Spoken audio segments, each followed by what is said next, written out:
Not in a fire. I got acid all down that side of my face and it burnt it all away.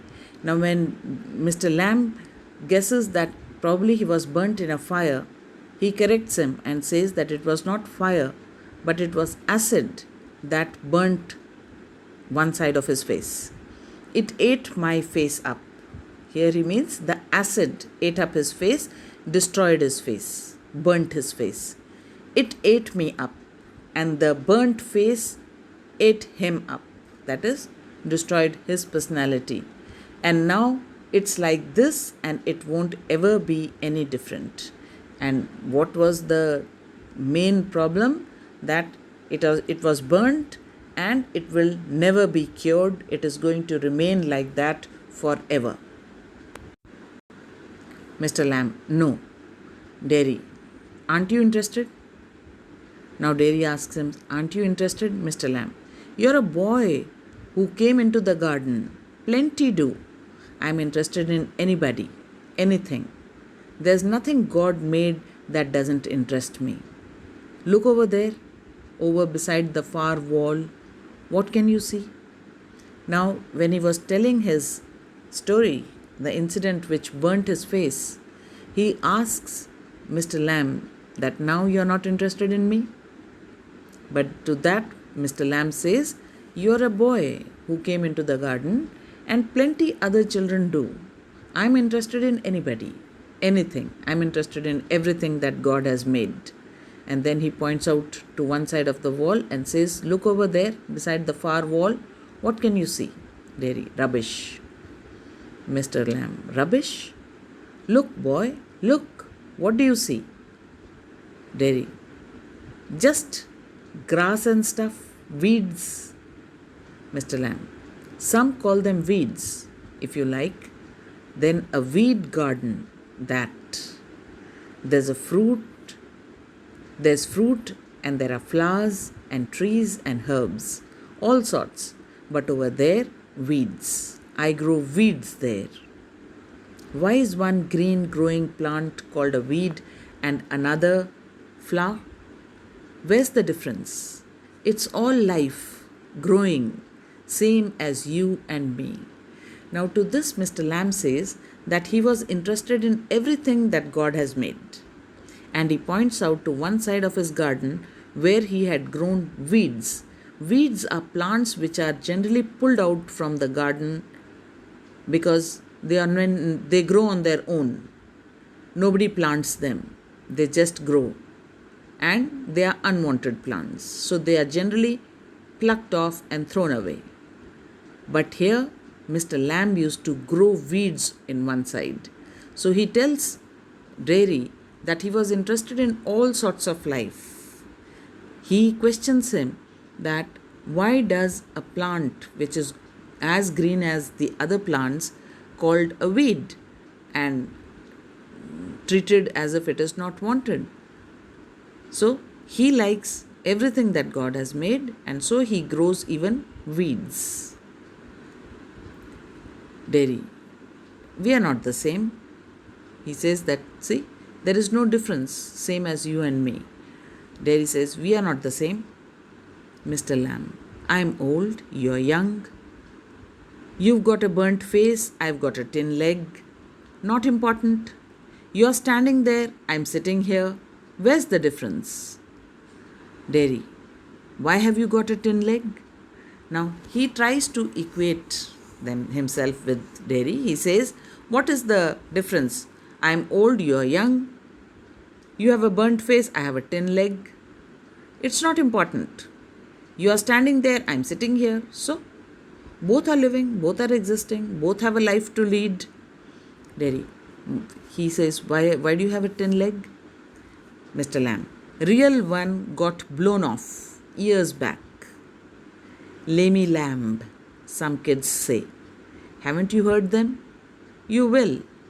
Lamey lamb, it fits, doesn't trouble me. So he tells him that his original leg, his leg was blown off. The real leg got blown off years back, and so he was having a tin leg. And children used to tease him.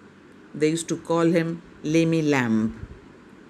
Lamey means a person who's lame, who cannot walk properly, who limps. So he says, haven't you heard? You will. If you haven't heard, you will hear. Lamey lamb. It fits. So it did not bother him. He says, it fits me. Doesn't trouble me. Dairy.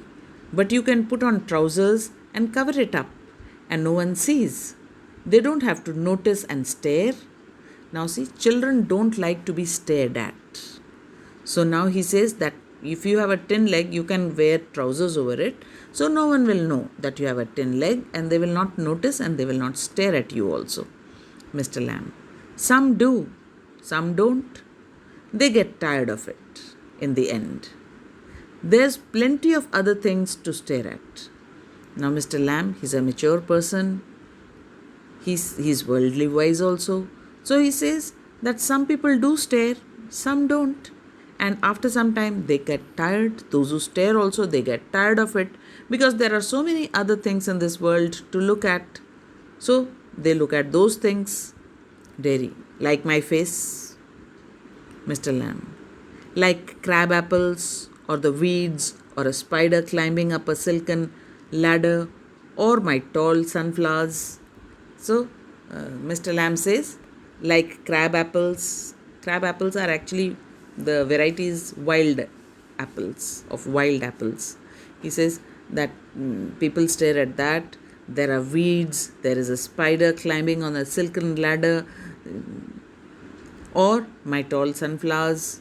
So there are so many things which people notice and stare at. Dairy. Things. Mr. Lamb. It's all relative. Beauty and the Beast. He says it's relative, whether they are things or they are human beings. Dairy. What's that supposed to mean? Now Beauty and Beast, he was asking, what does that mean? Mr. Lamb. You tell me. Dairy. You need not think they haven't all told me that fairy story before. So there was a fairy story about Beauty and the Beast, and people had told the story to Dairy also.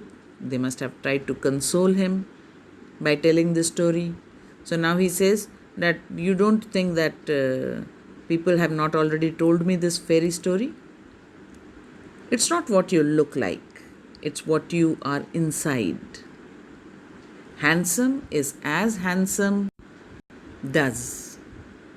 So he says that people have told me many times, it's not what you look from outside.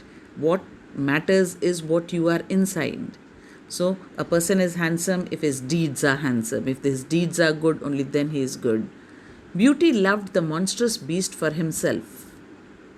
Now there was a beauty who loved the monstrous beast for himself because of his deeds.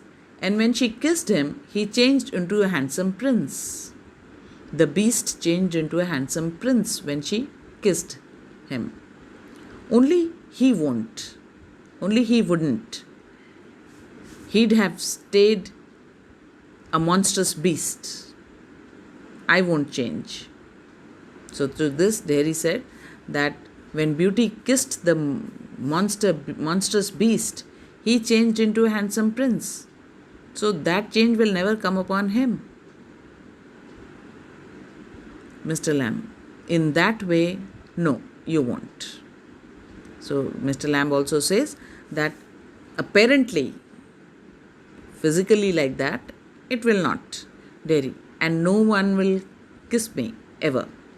Only my mother, and she kisses me on the other side of my face. And I don't like my mother to kiss me. She does it because she has to. Why should I like that? I don't care if nobody ever kisses me. Now he says that no one will kiss him. His mother kisses him, and she too kisses him on the other side, the side which is not burnt. And he feels as if because she is his mother, she has to show her love, she kisses him. Otherwise, even she would not want to kiss him. So he says that it is better if she does not kiss me only. I don't care if nobody kisses me. If nobody kisses me, I don't care. So he did not want his mother also to take pity and kiss him on the side where there was no effect of the acid. Mr. Lamb, but do you care if you never kiss them? Dairy, what? Now Mr. Lamb says, but do you care that if you also never kissed anybody? To this he asks, what?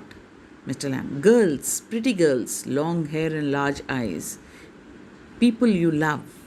He says that you wouldn't want to kiss even those people whom you love, meaning thereby girls with long hair and large eyes.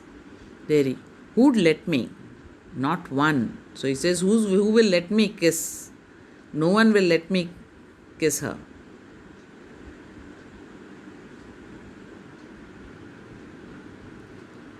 Mr. Lamb, who can tell?